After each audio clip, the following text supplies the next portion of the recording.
Some mysteries are found in ancient or forgotten corners of the universe. But the most unsettling mysteries are the ones hiding in plain sight, woven into the very fabric of our lives. Today, we're not digging into space, time or strange archaeological sites. We're looking at something far more cotton and far more terrifying: the American economy. Because when you peel back the layers, the world we think we live in is a complete fiction, and the reality is a chilling, logical nightmare.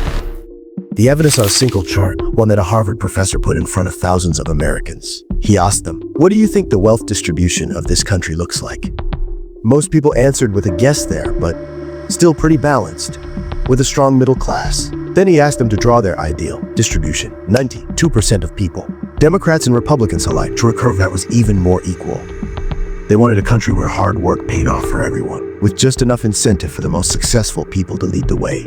It was a logical, hopeful vision, but if I told you that the reality of our world is so distorted, so deeply strange, that it's as far from our worst fears are from our fondest hopes.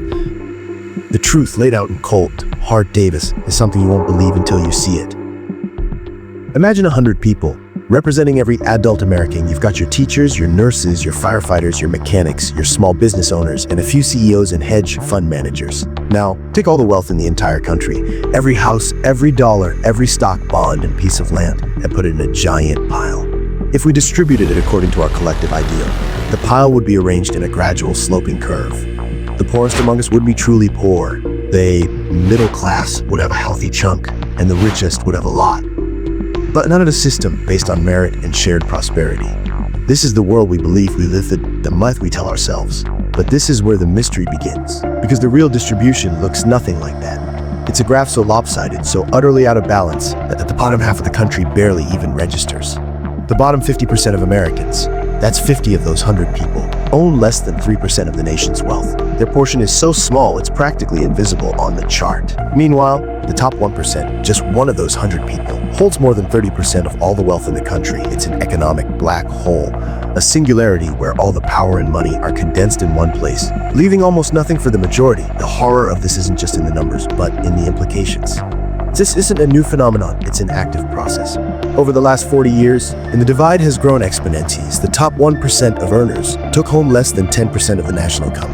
Today, that number has ballooned to over 20%. It's a financial vacuum cleaner, sucking up wealth and concentrating at a rate that has never been seen before. A fun fact for you, the richest 10% of Americans own 70% of all the stock market wealth in the United States. The bottom 90% of Americans are like the remaining 30%. This isn't just a simple case of the rich getting richer. It's a story of a system fundamentally re-engineering itself to funnel wealth to the top, while the rest of us are left with the illusion of a fair game. The truth is, most people aren't playing a game at all. They're just trying to survive. But this isn't just about money. This is where the story gets truly dangerous and strange. Because the same forces that created the staggering inequality also created a terrifying, hidden consequence that affects our society in every single way. What if I told you that this incredible disparity is a primary driver of a far darker series of outcomes, from our mental health to our physical safety? The horrifying truth is that the wealth gap isn't just an economic issue, it's a societal poison. And you should be horrified by what we're about to say next. The most insidious horror of wealth inequality is that it is fundamentally changing who we are. A study from the Greater Good Science Center at UC Berkeley found that individuals from lower economic backgrounds are on average more empathetic and better at reading other people's emotions. They argue that this is a lot connected to their environment. When you have less, you must rely on it, making you more socially perceptive. In contrast, they found that wealthier individuals tended to be less empathetic. In a different study, researchers gave one participant a significant amount of monopoly money and the other a small amount. The one with more money started to become aggressive, taking up more space and acting with a sense of hate, even though the money was fake. The logic is simple, yet chilling. Take a literally change your psychology, creating a disconnect from the struggles of others. This is one of the most dangerous aspects of our current system. When a tiny fraction of the population holds all the cards, they lose the ability to empathize with the very people their decisions affect. The result is a society where the most power are the least equipped to understand the consequences of that power.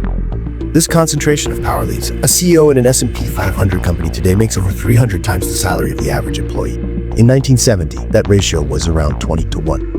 This wasn't some natural market content. This wasn't some natural consequence of a system engineered to benefit those at top. American dream we're sold, the idea that hard work can get you to the top, is now a mathematical improbability.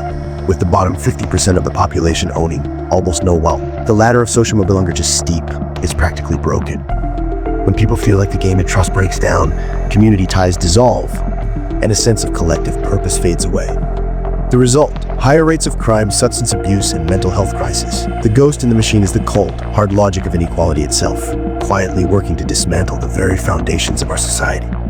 The mystery of wealth inequality, it exists, it's about why we've allowed it to get to a true, unseen cost is. The facts are on the table, the logic is clear, and the consequences are all around us. The scariest part of this Oddworld file is realizing that the illusion of fairness we live in is the most powerful tool of all, preventing us from seeing the shocking reality right in front of us. All we need to do to solve this mystery is simply open our eyes and acknowledge that the reality in this country is not at all what we think it is.